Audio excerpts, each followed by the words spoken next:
Bonjour, Isabelle Arsenault, conseillère d'orientation et psychothérapeute. On est toujours dans les programmes Capitaine de ma vie pour vous aider à reprendre vous aussi votre vie en main, être capitaine de votre vie. Et là, on est plus exactement dans la série des modules, des vidéos, de l'ensemble des PDF sur 5 axes efficaces pour transformer un problème coûteux en productivité saine et rentable. Ah oui, on va relever le défi. Donc, on se retrouve aujourd'hui avec le premier de ces axes, surcharge de travail.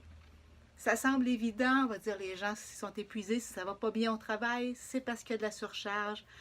On a tous connu, je pense qu'on a tous connu des moments où on se sent écrasé, les piles, on voit l'image là, les piles de dossiers, on ne passera jamais au travers.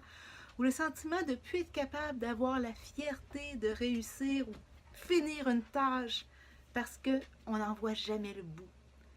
Mais ça goûterait bon, hein? Si on pouvait retrouver ce sentiment de compétence qu'on a quand on termine, quand on réussit à passer au travers des piles et avoir cette fierté d'accomplissement. On va revenir un peu donc à travailler là-dessus. Alors, c'est quoi une surcharge de travail? Ça peut paraître très subjectif comme notion. C'est certain que si on demande à chacun d'établir c'est quoi la charge de travail idéale, on risque d'avoir des personnes qui vont se mettre une toute petite charge pour qu'elle soit confortable, d'autres qui vont être une très grosse parce que sont des personnes très, très, très actives et qui veulent se sentir fières, sans nécessairement veiller à rester capable à long terme. Alors, c'est quoi une juste charge de travail? On est dans un contexte où il y a des réorganisations de tâches, où il y a des coupures de budget. C'est le cas dans mon pays, dans ma province, je suppose que c'est la même situation ailleurs, où il y a beaucoup de restructuration, où il y a des normes de performance qui sont ajoutées, où on a l'impression qu'on nous rajoute toujours plus d'exigences, donc plus de charges. Qu'est-ce qu'on fait par rapport à ça? Comment on peut survivre et même grandir et redevenir fier quand on a l'impression qu'il y a toujours plus à faire. Alors, là, il faut commencer à avoir des notions comme la charge quantitative versus la charge qualitative. La quantité ou la qualité.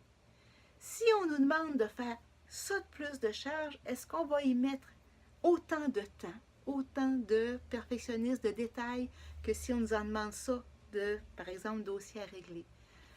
Est-ce qu'on va y mettre le même ordre de priorité? Est-ce qu'on va s'y prendre de la même façon? Et c'est là qu'il faut amorcer toute une réflexion.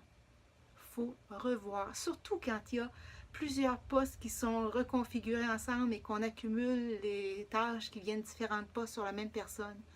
Il faut prendre le temps de s'arrêter et de revoir cette charge d'un autre point de vue. Faut se poser des questions. Il faut voir ce qui est notre description de tâche, ce qui est l'attente des patrons. Et du côté des patrons, vous demandez si votre attente est réaliste. Du côté des employés, vous demandez, elle est quoi l'attente? Est-ce que ça se pourrait que vous essayiez de la dépasser? Peut-être en qualité versus à la quantité ou des choses comme ça. Je pense à... Je reviens toujours à mes dossiers, les témoignages de mes chers clients. Puis ça, j'en ai plusieurs qui me viennent en tête. Marie et Maria, Linda, Jean-Yves. Deux dans ça, Linda et Marie, perfectionnistes. Elles prenaient tellement à cœur le travail. On leur a demandé toujours plus, oui, mais elles voulaient que tout soit parfait. Elles, dans leur monde idéal, on leur aurait donné beaucoup de temps pour faire un dossier, pour que tout dans le moins petit détail soit à leur niveau d'exigence. L'employeur, lui, tout ce qu'il voulait, c'est que les informations soient rentrées, que ça se rende pour telle date. Et ça, c'est intéressant, c'est des contextes que je rencontre souvent. Alors, il faut se demander, est-ce que je réponds à mon niveau d'exigence ou à celui de l'employeur? Si, dans le cas où c'est la négative, où je réponds au mien et non pas à celui de l'employeur, il va falloir que je retrouve ma fierté autrement. Ma fierté en étant stratégique, Ou ma fierté d'être stratégique, je m'explique. Ma fierté en étant stratégique, de faire juste ce qu'il demande. De savoir que je suis là, habile. Et ensuite, le ou, mais qui se complète, et ensuite, aller chercher ma fierté de perfectionniste dans d'autres tâches ou dans celles qui sont le plus importantes. Là, il y a toute une question de priorisation. À ce moment-là, arriver à dire, bon, celle-là, ça s'en va à tel endroit. Là, ça vaut à peine que je fasse un document préparé, surveillé aux petits oignons. Et tel autre, qui sont finalement juste des formulaires à remplir. On va se contenter que les données soient dessus, juste les bonnes données, et que ça se rende.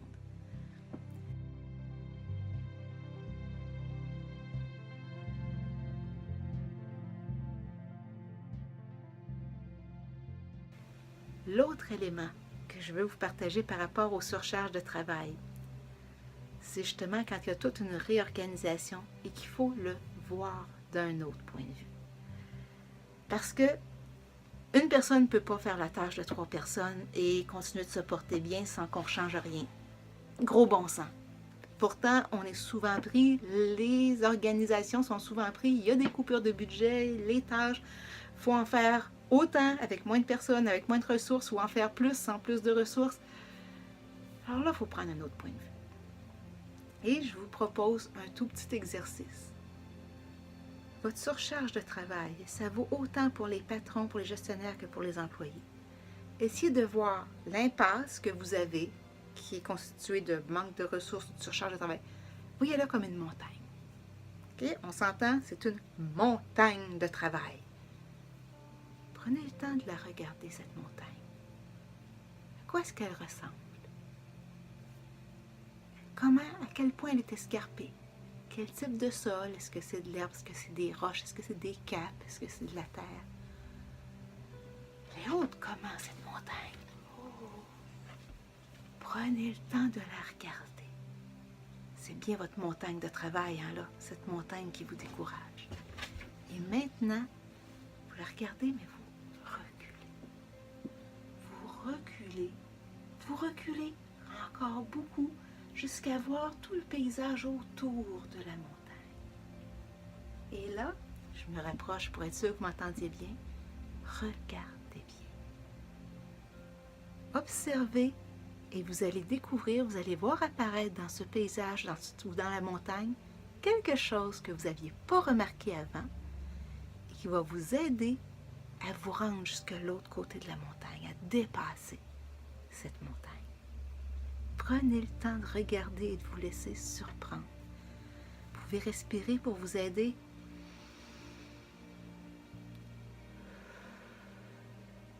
Et on regarde, on se laisse surprendre. Certains découvriront un sentier, d'autres un chemin à côté, d'autres un avion. Il y en a qui m'ont déjà nommé un téléphérique. Vous allez découvrir quelque chose qui permet de passer de l'autre côté de la montagne. Et là, l'important, portez attention à comment vous vous sentez. En ayant retrouvé cette capacité, ce pouvoir, on est dans le symbolique. C'est pas grave, dans le cerveau, ça compte tout pareil. Comment vous vous sentez en ayant retrouvé cette capacité de passer au-delà de la montagne? Et ça, enregistrez-le. Chaque fois que vous allez vous retrouver devant votre pile de travail à faire, repensez à l'image, que ce soit une corde, un téléphérique, une main qui s'est tendue, un sentier qui est apparu, un chemin pour passer à côté. Repensez à l'image et au sentiment que ça a apporté de vous voir dépasser la montagne.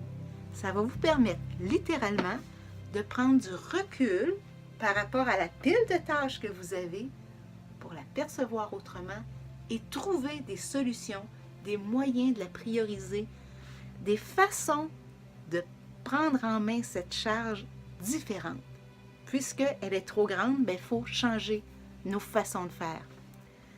Il y a une parole, je crois que c'est Einstein qui disait, j'espère que je ne me trompe pas à qui j'attribue la citation, qui disait que la folie, c'est de refaire toujours les mêmes choses en espérant un résultat différent.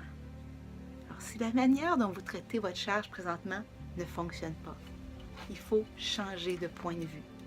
Il faut aborder une nouvelle façon de la voir et peut-être se laisser surprendre par de belles découvertes, de belles façons de voir la charge autrement. Alors, c'était le petit exercice de cette semaine dans cette vidéo sur le premier des 5 axes efficaces pour transformer un problème coûteux en productivité saine et rentable. Alors, on était sur la surcharge de travail. N'oubliez pas, vous avez un PDF qui suit en dessous. Il va falloir laisser votre courriel pour avoir le PDF. J'en ferai rien, je ne l'enverrai pas ailleurs, inquiétez-vous pas. Ça va me permettre de rester en contact avec vous et de vous envoyer d'autres bons conseils. De vous proposer des solutions qui pourraient vous aider aussi des fois. Donc, vous laissez votre courriel. Répondez-moi donc dans le message en dessous. Vous, votre montagne, elle ressemble à quoi? Votre montagne dans le sens, qu'est-ce qui est trop lourd dans votre charge? Pas la montagne symbolique, mais c'est quoi pour vous qui est trop lourd dans votre travail? Donc, vous mettez votre courriel, vous répondez à la question, vous allez pouvoir récupérer votre PDF par retour de courriel. Alors, pensez à vous inscrire à la chaîne YouTube pour avoir l'ensemble de toute la série sur les 5 axes. Bonne semaine, bonne découverte sur le moyen d'avoir un autre point de vue sur votre charge. Bon vent, on se retrouve la semaine prochaine.